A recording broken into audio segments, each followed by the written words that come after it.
नमस्कार दोस्तों। तो अभी अभी थोड़ी देर पहले एक चाइनीज नेशनल को कश्मीर एरिया में पकड़ा गया। कश्मीर के बडगाम डिस्ट्रिक्ट में इसको अभी डिटेन करके पकड़ा गया है और संदेह ये है कि ये हो सकता है एक चाइनीज स्पाई है and there is something big that is coming on. क्योंकि जिस व्यक्ति को पकड़ा गया है, होंग चोंगताई उसका नाम है, वो चाइना का रहने वाला है। और उसने जो सर्च हिस्ट्री है, उसकी मोबाइल से जो चीज़ें, जो इन्फॉर्मेशंस मिली, जहाँ पर उसने सीआरपीएफ डिप्लॉयमेंट्स के बारे में, मतलब ये सारी चीज़ें जो हैं वो सर्च कर रखी हैं। उसने पता वहाँ पर किया हुआ है कि सीआरपीएफ कहाँ कहाँ पर डिप्लॉय है, कहाँ कहाँ पर क्या चल रहा है।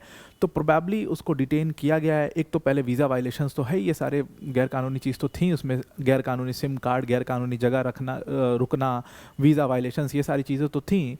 दूसरी तरफ सीआरपीएफ के बारे में सर्च करना, अनदर सिक्योरिटी इशूज़ के ऊपर पता करना, 370 का चेंजेस पता करना, ये सारी चीज़ें वो वहाँ पर कर रहा था।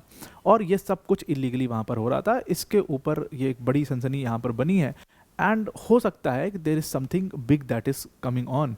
और क्या चाइना, एक बड़ा सवाल यहाँ पर है कि क्या चाइना सच में अभी तक हमारे ऊपर स्पाई ऐसे छोड़ रखा है। चाइना ने वैसे तो पूरी दुनिया भर में अपने स्पाई छोड़ रखे हैं। लोग मतलब डिफरेंट नाम लेते हैं, लोग मोसाद का भी नाम लेते हैं, केजीबी का है, MI6 है, लेकिन जो मुझे लगता है कि चाइनीज़ स्पाई एजेंसी से ज़्यादा खतरनाक कोई नहीं है। बिकॉज चाइना जिनको यूज़ करता है वो कोई ऐसा बहुत स्पाई टाइप के लोग नहीं होते, या कोई बहुत ऐसा अंडरग्राउंड रहने वाले लोग नहीं। स्टूडेंट्स, बिजनेसमैन्स, प्रोफेसर्स, इनको पूरी दुनिया में क्योंकि चाइनीज़ नेटवर्क फैला हुआ है और ये हर जगह पर, हर यूनिवर्सिटी, हर कॉलेज, हर जगह पर ये लोग मौजूद हैं। तो जैसे ट्रैवल ब्लॉगर्स हैं, मतलब वो लोग चाइना के लिए स्पाई करते हैं।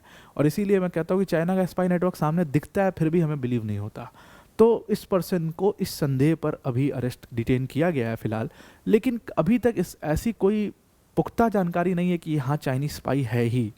तो अभी फ़िलहाल इसको एक वीज़ा वायलेशन के माध्यम से इस पूरे केस को देखा जा रहा है। लेकिन सामने कुछ भी हो सकता है, उसको देखना बहुत ज़रूरी है। पर डिटेल में आगे जाने के पहले, वीडियो में आगे जाने से पहले, एक बड़ी अनाउंसमेंट है अनअकैडमी टीम की तरफ से कि आपको पता है कि अनअकैडमी के 10 साल पूरे हो चुके हैं। और अनअकैडमी के 10 साल पूरे हो रहे हैं हमारे साथ इस पूरी जर्नी में। हमारे इंस्पिरेशन सचिन तेंदुलकर साहब हमारे साथ जुड़ने वाले हैं इस पूरे इवेंट में। हम चाहते हैं कि इवेंट हम आपके साथ सेलिब्रेट करें और अनअकैडमी का 10 साल हम आपके साथ इसको मनाएं। और इसमें बहुत सारे गिव अवे, बहुत सारे गिफ्ट्स भी हमारे स्टूडेंट्स को इसमें मिले। तो अगर आपको ये सारे गिफ्ट्स चाहिए, अनअकैडमी का 10वां साल आपको साथ में अनअकैडमी के मिल करके अगर आपको सेलिब्रेट करना है, तो उसके लिए सिंपल आपको क्या करना होगा, यूट्यूब पे आना है, यूपीएससी अनस्टॉपेबल्स बाय अनअकैडमी जो हमारा चैनल है, उसको यहाँ पर आप सर्च कर लीजिए। और उस चैनल पर आपको जा करके लाइव सेक्शन में यहाँ पर एंटर कर जाना है। लाइव सेक्शन में जैसे ही आप जाओगे, पहले नंबर पे आपको ये इवेंट क्रिएटेड मिलेगा। और इस इवेंट में सिंपली आपको ये नोटिफाई मी का जो बटन है, यहाँ पर 26 घंटे दिखा रहा है कि 26 घंटे में इवेंट लाइव होगा, बस इस पर नोटिफिकेशन ऑन कर देना है। इतना सा आपको बस काम करना है। उसके बाद आप इस इवेंट जैसे ही शुरू होगा, आपके पास लिंक इस इवेंट की पहुँच जाएगी। देखिए, बहुत सारे बच्चे ऑलरेडी इस पूरे इवेंट के लिए वेट कर रहे हैं। अब मुझे पता है आप भी इसके लिए वेट कर रहे होगे। तो इस इवेंट को हमारे साथ ज़रूर से सेलिब्रेट करिए। आपके फेवरेट एजुकेटर्स, सचिन सर, सब कोई हमारे साथ इसमें, इस पूरे इवेंट में होगा। तो ज़रूर से ज़रूर इसमें आप जुड़िएगा। लिंक हमने डिस्क्रिप्शन में इसका दे दिया है। Now coming back to the topic. तो ये जिस व्यक्ति को अरेस्ट किया गया है, इसका नाम हू चोंगताई है और ये एक चाइनीज़ नेशनल है। 2 हफ्ते से ये लद्दाख और कश्मीर के इलाकों में रुका हुआ था और वहाँ पर सिक्योरिटी एजेंसीज ने इसको डिटेन कर लिया है बडगाम में। इस समय पर वहाँ पर पूरा डिप्लॉयमेंट्स वगैरह की ये जानकारी ले रहा था। ये मैटर लाइट में कैसे आया, जब इसको एक मतलब वहाँ पर सिक्योरिटी एजेंसी ने देखा कि एक अनयूजुअल इंटरनेट एक्टिविटी उस एरिया में हुई है।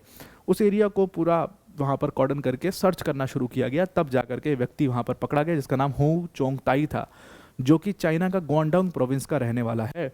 और इस व्यक्ति को पकड़ा गया, जब देखा गया, इसका वीज़ा चेक किया गया, तो पता लगा कि ये तो पूरी तरीके से अनरजिस्टर्ड तरीके से यहाँ पर रह रहा था। अनरजिस्टर्ड सिम कार्ड है इसके पास, सब कुछ मतलब इलीगल इसके पास वहाँ पर मौजूद था। अब ये एक बहुत बड़ा सवाल इस पर भी खड़ा करता है कि भाई एक फॉरेन नेशनल जिसका वीज़ा स्पेसिफिक जगहों के लिए है, वो फॉरेन नेशनल भारत में घुस जाता है, भारत में कश्मीर के इलाकों में जाता है और दूसरे इलाकों में जाता है, और वहाँ पर आप देखो कि वहाँ पर जा कर के ये 2 हफ्ते से रह रहा होता है। तो ये एक सवाल होटल्स और गेस्ट हाउस के ऊपर भी बहुत बड़ा खड़ा होता है कि वो फॉरेन नेशनल्स को कैसे रिकॉर्ड कर रहे हैं, वो कैसे उनकी जानकारी सिक्योरिटी एजेंसीज तक पहुंचा रहे हैं, कैसे पता करवा पा रहे हैं। तो वो एक बहुत बड़ा सवाल है। यहाँ पर आप देखो, ये इसका पासपोर्ट है, इस पर पीपल्स रिपब्लिक ऑफ चाइना साफ साफ लिखा हुआ है। ये हू चोंगताई जो व्यक्ति है, ये सबसे पहले दिल्ली में 19 नवंबर को आता है, और उसके बाद जो इसका वीज़ा था वहाँ पर इसको कुछ स्पेसिफिक बुद्धिस्ट साइट्स के लिए इसने वीज़ा किया था, तो स्पेसिफिक रिलीजियस साइट्स के लिए ही इसको अलाउ किया गया था वीज़ा।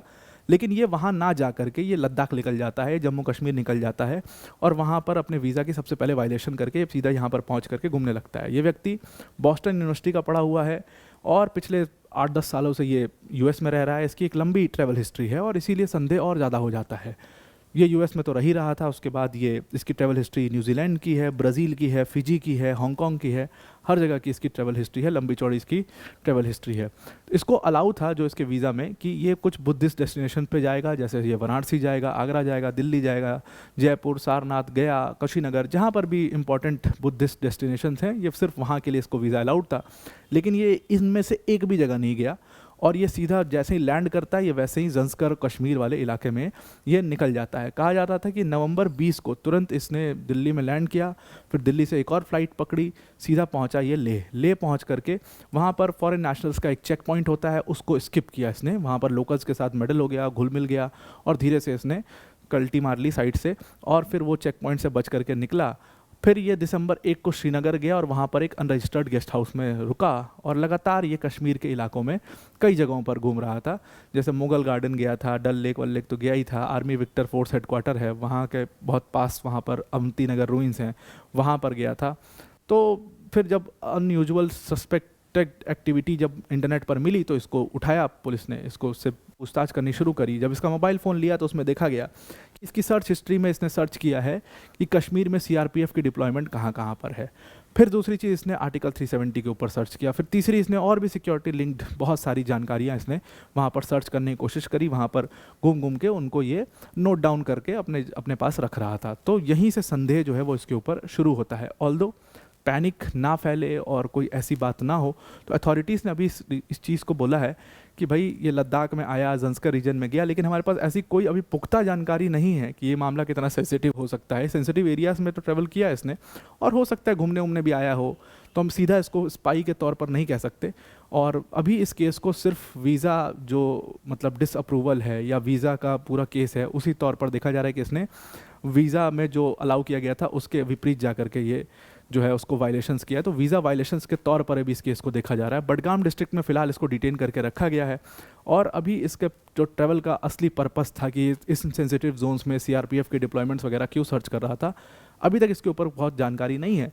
लेकिन अब अंदर खाने की जो बात है वो तो साफ़ है ही कि मतलब चाइना जाना जाता है अपने स्पाइस के लिए, अपने स्पाई नेटवर्क के लिए। वो ऐसे स्पाइस जगह जगह पर, यूएस में एक स्पाई को अरेस्ट किया गया था जो कि स्टूडेंट था, कॉलेज का स्टूडेंट था, और उसने ये बात बोली थी कि ऐसा पूरा एक नेटवर्क चल रहा है, मतलब ना मुझे पता है कि कितने और स्पाइस हैं, ना उनको पता है कि और कितने स्पाइस हैं, और ये सब लोग जो है अपनी अपनी इंडिपेंडेंट इन्फॉर्मेशन जो है वो कलेक्ट करते हैं, और ये एक डेटाबेस में जाती है इन्फॉर्मेशन। उस डेटाबेस को कौन देख रहा होता है, कौन एक्सेस करता है, किसके किसके पास उसका एक्सेस है, ये भी किसी को नहीं पता है। तो यानी कि ये कोई ऑफिशियल एजेंसी के लिए लोग काम नहीं कर रहे होते हैं कि इनको पकड़ लिया तो सब पूरा आप एक्सपोज कर दोगे। इसका भी पकड़ा जाना कोई बहुत बड़ा डिफरेंस नहीं बनाएगा, लेकिन ये चीज़ ज़रूर है कि आपको सतर्क कर देगा। तो अभी तो इसको सिर्फ वीज़ा वायलेशन के केस की तरह परस्यू किया जा रहा है, और कहा गया कि मतलब ज़्यादा से ज़्यादा क्या होगा, आप इसको डिपोर्ट कर दोगे, इससे ज़्यादा आप कुछ नहीं कर सकते, क्योंकि आपके पास टेक्निकली कोई प्रूफ नहीं है कि ये ही इज़ अ स्पाई। तो ये सारी चीज़ें कश्मीर में खूब देखने को मिलती हैं, और कहीं ना कहीं जो फॉरेन नेशनल्स वीज़ा पर आते हैं, आपने देखा कि बहुत सारे व्लॉगर्स, ट्रैवल व्लॉगर्स, ये लोग भी आते हैं, इनके ऊपर भी पहले भी इल्ज़ाम ऐसे ऐसे लग चुके हैं। तो कहीं ना कहीं अथॉरिटीज़ को वो देखना बहुत ज़रूरी है कि ये जो अनरजिस्टर्ड गेस्ट हाउसेस का पूरा नेटवर्क है, होटल्स का है, ये आखिर कैसे बिना किसी आइडेंटिटी प्रूफ के, बिना किसी चीज़ के, बिना उनका कुछ भी डॉक्यूमेंट्स चेक किए इनको स्टे कराते हैं। ये एक बहुत बड़ा सवाल है, और ये सिक्योरिटी एजेंसीज़ के ऊपर भी एक बहुत बड़ा सवालिया निशान खड़ा करता है। तो आपको पूरा ये आर्टिकल समझ में आ गया होगा। आज के लिए इतना ही। Thank you and have a nice day.